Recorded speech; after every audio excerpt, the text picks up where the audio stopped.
दोस्तों, जिंदगी कभी कभी हमें ऐसे चौराहे पर लाकर खड़ा कर देती है जहां हर तरफ से सिर्फ अंधेरा दिखाई देता है और चुनाव सिर्फ दो ही रह जाते हैं। या तो हार मानकर झुक जाना या फिर सारी ताकत लगाकर लड़ते हुए आगे बढ़ना।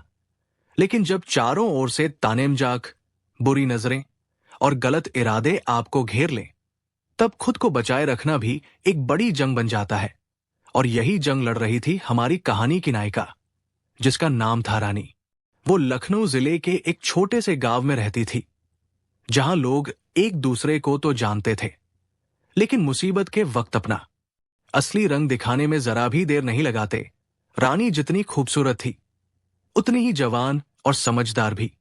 और ऊपर से उसकी जिंदगी में कोई रोक टोक करने वाला नहीं था, क्योंकि वो विधवा हो चुकी थी। वो चाहती तो अपनी इस खूबसूरती और जवानी के दम पर एक दिन में हजारों रुपए कमा सकती थी, लेकिन उसके दिल में बस एक ही सपना था, मेहनत की कमाई से इज्जत की रोटी खाना, चाहे इसके लिए कितनी भी तकलीफें क्यों न सहनी पड़े, क्योंकि उसके लिए इज्जत से बड़ा कुछ नहीं था। और यही सोच उसे हर मुश्किल में मजबूत बनाती थी। पर यह सफर आसान कहाँ था। रानी के पति का नाम था अजय, जो एक ट्रक ड्राइवर था। उनकी जिंदगी जैसे तैसे गुजर रही थी। घर में छोटी मोटी खुशियां थी, लेकिन एक दिन एक भयानक सड़क हादसे ने सब कुछ छीन लिया।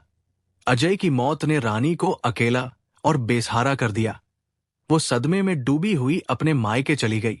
उम्मीद थी कि वहां परिवार का सहारा मिलेगा, लेकिन उसके माँ बाप तो पहले ही इस दुनिया से जा चुके थे और भाई बहनें अपनी अपनी जिंदगियों में इतने व्यस्त थे कि वो उसे बोझ समझने लगे।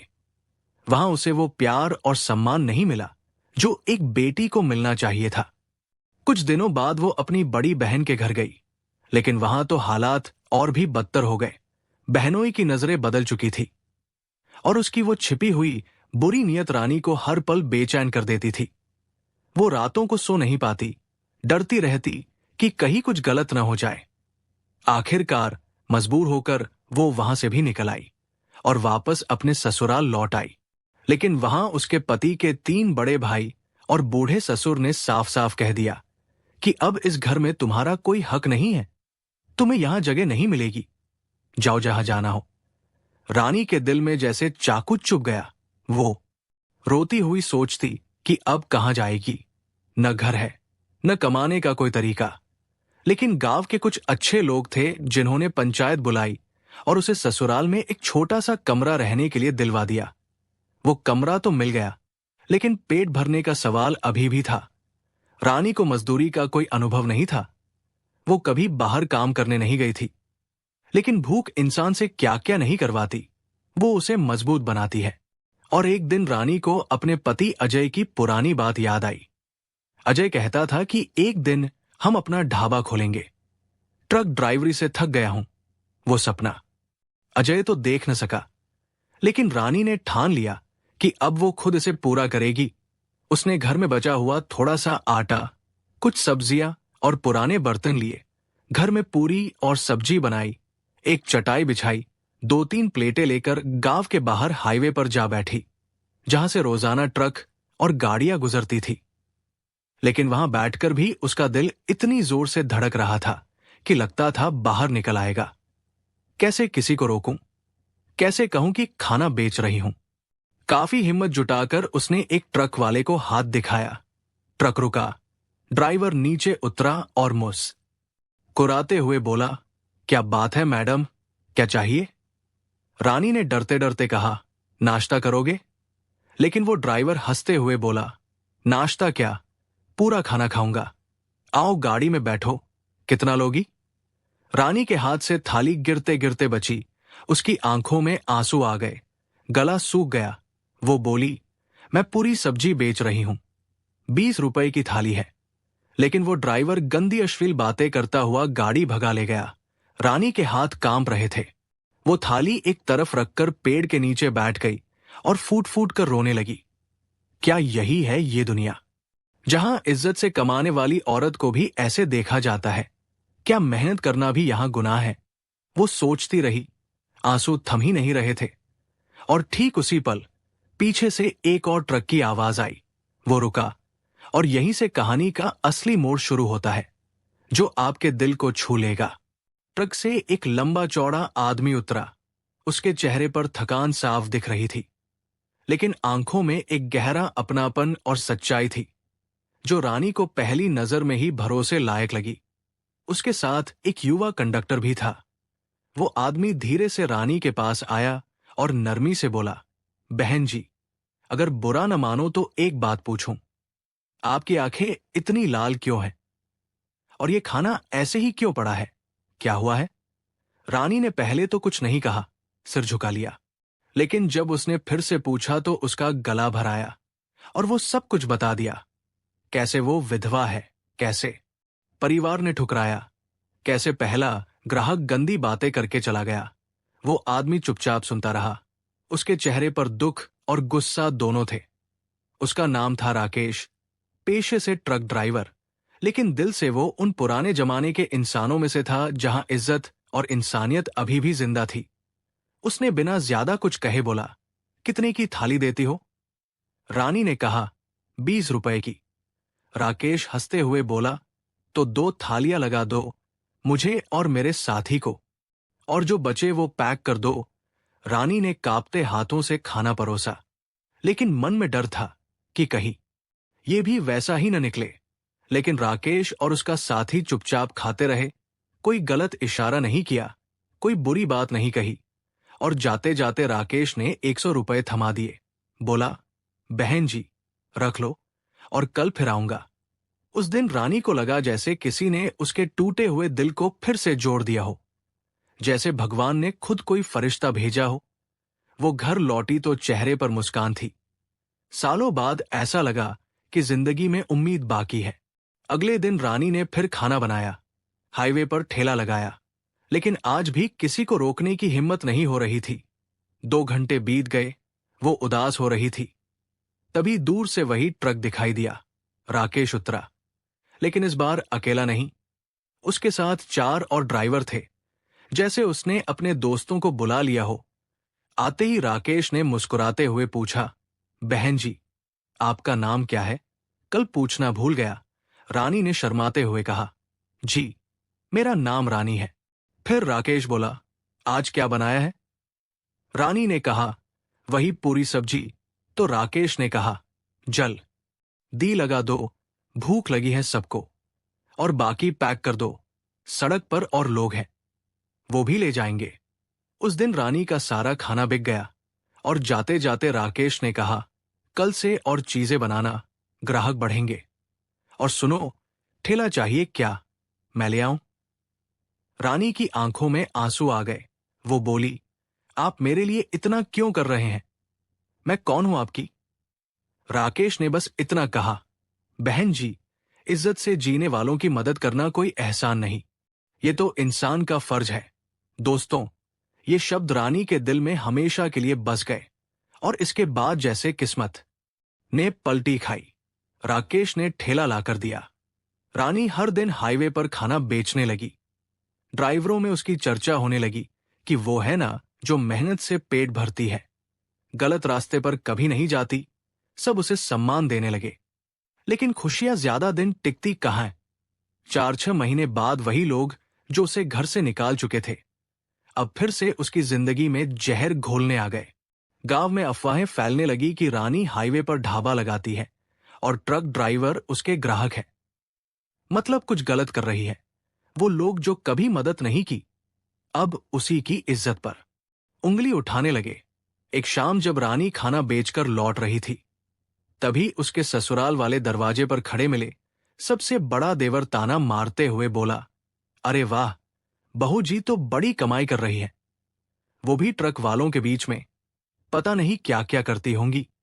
रानी ने बिना कुछ कहे अंदर जाने की कोशिश की, लेकिन अब देवर देवरानी उसकी किस्मत के फैसले करने लगे। बोले, तू परिवार की इज्जत बेच रही है, अगर पैसे कमाने हैं तो गांव से दूर जाकर कमा। सबको पता है तू हाईवे पर क्या धंधा चला रही है। रानी का चेहरा गुस्से से लाल हो गया। वो चीख कर बोली, मैं मेहनत से रोटी कमाती हूं, किसी का हक नहीं मारती, गलत रास्ते पर नहीं जाती, तो मेरी इज्जत पर सवाल क्यों उठा रहे हो? लेकिन उनकी बातें तानों तक नहीं रुकी। उन्होंने गुस्से में आकर उसका ठेला पलट दिया, बर्तन फेंक दिए, यहां तक कि पुलिस में शिकायत कर दी कि हमारी बहू गलत काम करती है, ट्रक ड्राइवरों के साथ रातें बिताती है। 2 दिन तक रानी का ठेला खाली पड़ा रहा। वो कमरे में बैठी रोती रही, सोचती रही कि क्या इज्जत से जीना इतना मुश्किल है? क्या मेहनत करने वाली औरत को हमेशा शक की नजर से देखा जाएगा? क्या दुनिया में अच्छाई की कोई जगह नहीं बची? तीसरे दिन रानी ने ठान लिया कि अब सब कुछ राकेश को बताएगी। वो खाली ठेला लेकर हाईवे पहुंची। दूर से राकेश का ट्रक दिखा। जैसे ही रुका, रानी खुद को रोक नहीं पाई। वो रोते हुए बोली, राकेश जी, सब बता दूं? राकेश ने चिंता से पूछा, क्या हुआ रानी जी? 3 दिन से नजर नहीं आई, ठेला भी खाली क्यों है? रानी ने सब कुछ सुना दिया। देवरों के ताने, ठेला पलटना, पुलिस की धमकी और वो झूठी अफवाहें कि वो राकेश के ट्रक में रातें बिताती है। वो कांपते हुए बोली, तुम बताओ, क्या मैंने कभी तुम्हारे साथ गलत किया है? क्या तुमने मुझे कभी गलत छुआ है? तो फिर लोग मेरी इज्जत के पीछे क्यों पड़े हैं? राकेश का चेहरा सख्त हो गया। वो बोला, रानी जी, अब यहां मत काम करो। मैं तुम्हारे लिए दूसरी जगह ढाबा लगवाऊंगा, जहां ये लोग कभी न पहुंच पाए। राकेश ने उसी वक्त फैसला कर लिया कि रानी को इस जहरीले माहौल से दूर ले जाएगा। बोला, 2-3 दिन का वक्त दो, मैं सब इंतजाम कर देता हूं। और ट्रक में बैठकर चला गया। रानी के लिए वो 3 दिन जैसे सदियां लग रहे थे। न खाना बनाया, न कमाया, बस कमरे में बैठी सोचती रही कि कहीं राकेश भी सिर्फ कहने के लिए तो नहीं बोला, लेकिन दिल के किसी कोने में यकीन था कि वो अलग है, धोखा नहीं देगा। और तीसरे दिन शाम को हाईवे पर राकेश का ट्रक फिर रुका। वो उतरा और बोला, चलो रानी जी, अब से तुम्हारा ठेला यहां नहीं लगेगा। रानी हैरान होकर बोली, तो फिर कहां? राकेश मुस्कुराते हुए बोला, रोहतक में। हाईवे के पास एक बंद पड़ा ढाबा है, मालिक से बात हो गई, अब वो तुम्हारा है, बस चलाकर देखो। रानी की आंखें भर आई। वो बोली, मैं कैसे शुक्रिया अदा करूं? अगर तुम ना होते तो शायद मैं। राकेश ने बात काट दी। शुक्रिया का वक्त तब आएगा जब ढाबा चल निकलेगा। दोस्तों, अगले ही दिन राकेश अपने दोस्तों के साथ रानी का ठेला, बर्तन, राशन सब ट्रक में लादकर रोहतक ले गया। ढाबा थोड़ा पुराना और टूटा फूटा था, लेकिन राकेश और उसके साथियों ने मिलकर सफाई की, मरम्मत की, और 2 दिन बाद वहां चूल्हा जल उठा। शुरुआत में ग्राहक कम थे, लेकिन राकेश ने अपने ड्राइवर दोस्तों को खबर कर दी कि अब खाना रोहतक में मिलेगा। वही वाली बहन जी का धीरे धीरे ढाबा चल निकला। रानी ने कुछ लड़के काम पर रख लिए। अब जिंदगी पटरी पर आ गई लग रही थी। लेकिन एक फर्क था, ये जगह राकेश के रूट से 30 से 40 किलोमीटर दूर थी, इसलिए वो हर दिन नहीं आ पाता। पहले 10-20 दिन रोज आया, फिर महीने में 1-2 बार। लेकिन फिर अचानक राकेश आना बंद हो गया। फोन भी बंद। हफ्ते बीते, महीने बीते। रानी हर दिन सोचती कि कहीं शादी तो नहीं कर ली, या गांव लौट गया, या कुछ अनहोनी हो गई। वो खोजने भी नहीं जा सकती थी, क्योंकि उसे राकेश का गांव तक पता नहीं था। बस इतना जानती थी कि वो झारखंड का है। 1 साल यूं ही गुजर गया, और फिर एक दिन ढाबे पर एक अनजान आदमी आया। बोला, क्या आप राकेश को जानती हैं? रानी के दिल की धड़कनें तेज हो गई। वो बोली, हाँ, कहाँ है वो? वो आदमी धीमी आवाज में बोला, वो जेल में है। रानी का दिल जैसे रुक गया। उसने कांपती आवाज में पूछा, जेल क्यों? क्या किया उसने? आदमी ने नजरें झुका ली। बोला, कहते हैं उसके गांव में पड़ोसन के साथ गलत काम किया और उसी ने केस करवा दिया। रानी की आंखों में गुस्सा और दर्द एक साथ उमड़ आए। वो चीखी, झूठ है ये, वो ऐसा कर ही नहीं सकता। मैं राकेश को जानती हूं। जितना कोई औरत एक मर्द को समझ सकती है, उतना मैं समझती हूं। जिसने मुझे कभी गलत नजर से नहीं देखा, वो किसी और के साथ गलत कैसे करेगा? आदमी बोला। वो जेल से कहलवा रहा था कि अगर आप मदद कर सके तो कर दीजिए। उसके पास कोई नहीं है। रानी ने बिना सोचे कहा, मुझे उसके पास ले चलो, अभी। दोस्तों, वो उसी वक्त झारखंड के रांची पहुंची, जहां राकेश जेल में बंद था। मुलाकात के वक्त जब राकेश ने रानी को देखा, उसकी आंखें भर आई। वो बोला, रानी, मैंने कुछ नहीं किया, कसम से मुझे फंसाया गया है। रानी ने उसका हाथ पकड़कर कहा, मुझे तुम्हारी कसम, मैं जानती हूं तुम निर्दोष हो। चिंता मत करो, मैं तुम्हें यहां से निकालूंगी। उसने ढाबे की सारी कमाई निकाली, जहां तहां से कर्ज लिया, एक अच्छा वकील किया, महीनों की कोर्ट की लड़ाई, गवाहियां, और आखिरकार सच सामने आया। पड़ोसन ने बदला लेने के लिए झूठा आरोप लगाया था। राकेश बरी हो गया। जिस दिन वो जेल से बाहर आया, रानी दरवाजे पर खड़ी थी। जैसे ही देखा, वो दौड़कर उसके गले लग गई। रोते हुए बोली, मुझे पता था तुम गलत हो ही नहीं सकते। जिसने मुझे हमेशा इज्जत दी, मैं उसकी सच्चाई पर शक कैसे कर सकती थी? राकेश की आंखों में भी आंसू थे। वो बोला, रानी, मैं तुम्हें चाहता था, लेकिन कभी कहने की हिम्मत नहीं हुई। डर था कि कहीं गलत न समझो। रानी मुस्कुराई, बोली, शायद हम दोनों ने वक्त को बहुत परखा, लेकिन आखिर किस्मत ने हमें साथ ला ही दिया। आज 2025 में रानी और राकेश पति पत्नी बनकर उसी ढाबे को चला रहे हैं। वहां आने वाला हर ड्राइवर, हर यात्री उनकी कहानी सुनकर कहता है कि ये सिर्फ ढाबा नहीं, इज्जत और भरोसे का मंदिर है।